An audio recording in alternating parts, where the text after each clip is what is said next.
মরুভূমি শব্দটি শুনলেই চোখের সামনে ভেসে ওঠে ধু ধু বালুর প্রান্তর, যে বালুর রাজ্যে বেদুইন, উট আর ক্যাকটাস জাতীয় উদ্ভিদের বাস, যেখানে প্রচন্ড গরমে হাঁসফাঁস করতে হয়। তবে মরুভূমি যে শুধু গরম আর বালুতে পরিপূর্ণ তা কিন্তু নয়।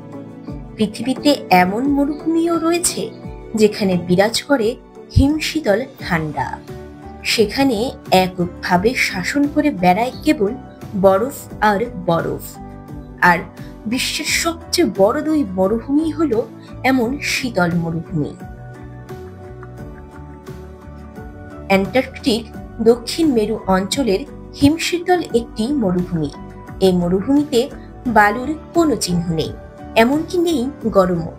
তারপরও একে মরুভূমি বলার কারণ এখানে বছরে গড়ে মাত্র 0.394 ইঞ্চি বা 10 মিলিমিটার বৃষ্টি হয়।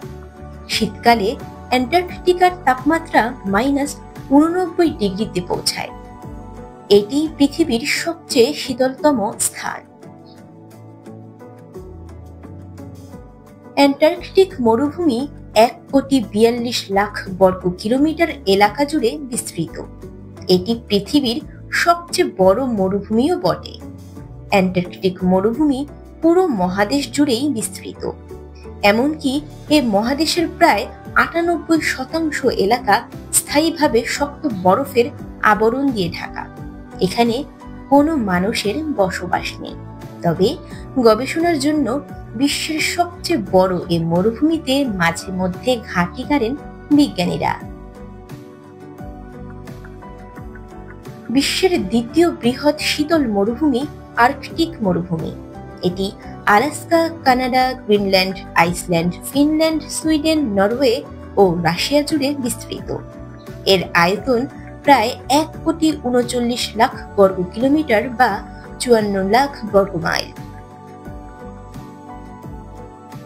আর্কটিক মরুভূমির তাপমাত্রা অনেক ঠান্ডা এবং বাতাস অনেক শুষ্ক হওয়ায় বৃষ্টি হওয়ার সম্ভাবনা নেই বললেই চলে। যদিও এখানে তুষার পড়ে, তবে তাপমাত্রা শূন্যাঙ্কের অনেক কম হওয়ায় তা গলে পানি হয়ে যায় না, বরফই থেকে যায়।